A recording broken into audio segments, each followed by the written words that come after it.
Hi guys, good morning. Welcome to class. I will be at a training all day and will be on and off of email, so if you really need something, go ahead and let me know. But I really wanted to walk you guys through your notes that you're going to be working on today before you start working on kind of that practice worksheet. So in your notes, we're going to be going through section 6.2. Okay, so the last thing you should have done was your properties of exponents, that kind of pink one. So then on the next clean page is kind of where we're going to start. And the first thing we want to start with is right here, is looking at what we're looking at. So this lesson, we're going to be looking at some radicals and some rational exponents. And we'll look at what that looks like. But we want to make sure that we know what the index is. So the index is the little thing that's outside, the little number that's outside the radical sign. Okay, so if nothing is there, right, we know, or we can just assume that the index is 2. So we're going to start be looking at things where the index is not 2. Okay, so then you're going to need your blue sheet. So here I have A, and A is just some number or some variable, just something underneath the radical sign, which, as we saw up here, is called the radicand. So I've got my stuff underneath the radical, and then I've got my index of n. Okay, so let's look right over here. So if n is odd, that tells me that there's one real root.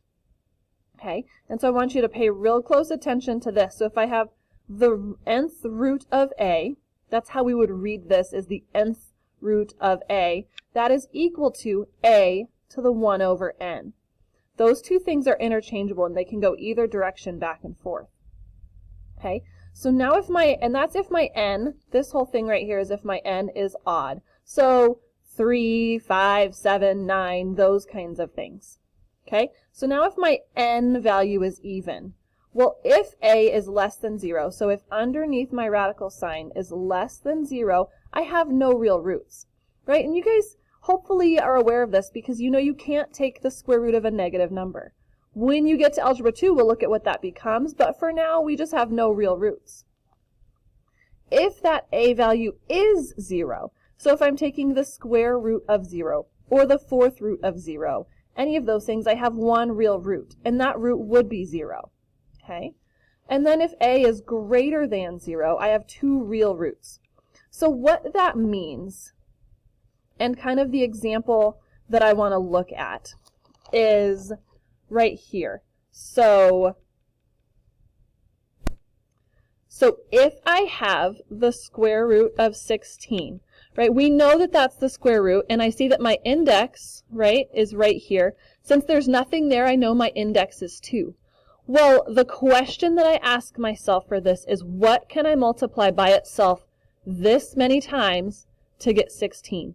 Well, I know that 4 times 4 is 16, but I also know that a negative 4 times a negative 4 will also get me that positive 16. So here are my 2 roots, because this radicand is greater than 0, and this index is an even number.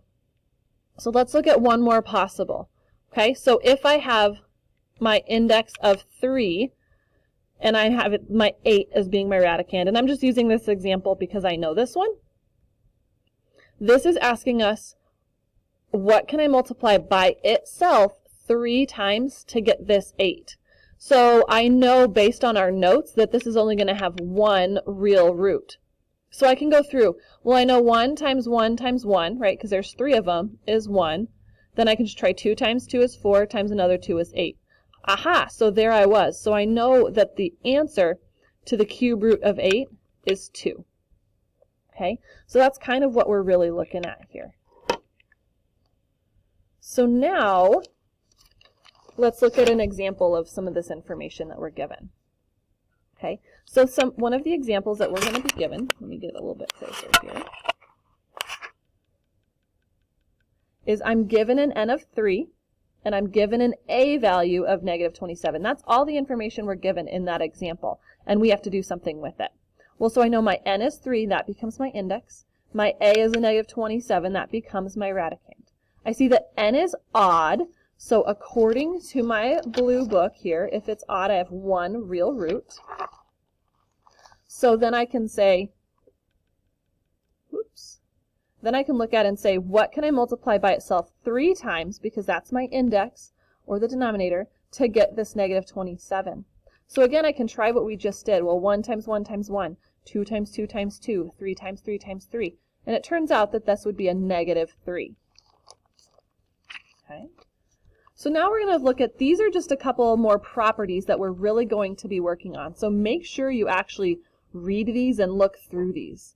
So we're looking at this a to the 1 over n, okay? And we can read that as the nth root of a, right? Because that's the nth root of a. We're going to throw another number in here. Instead of the numerator always being a 1, we're going to be adding some different numbers. But the thing is, we're going to be adding some positive integers.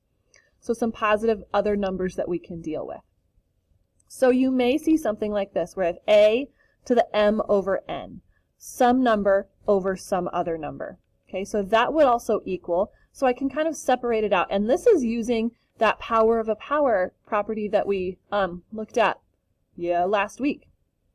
Okay, so I just undistributed, or I factored out kind of this m, because I know that if I was to multiply these two things back together, I would get m over n. Well, now I can rewrite this as the root, the nth root, and then take that nth root to the m power. So let's look at this little example here. So I've got 27 to the 2/3. Well, I want to separate that and split that out. So I've got now 27, I take the denominator, stays there, and the numerator becomes that other exponent. So now I've got the cube root of 27 squared. So again, I figure out what is the cube root of 27. It's not 1 times 1 times 1. That doesn't work. It's not 2 times 2 times 2. That doesn't work. Oh, it is 3 times 3 times 3. So 3 is the cube root of 27. So then I can take that 3 and then use in this other exponent, this 2, and square it. So my final answer there would be 9. Right? So just a big final thing to remember, that we can also write it like this. So I've got a to the 1/2. So whatever the numerator was can come inside here. And my index is the denominator. So same thing here, is I could also write it this way. Is I could cube this piece inside and then find the square root of it.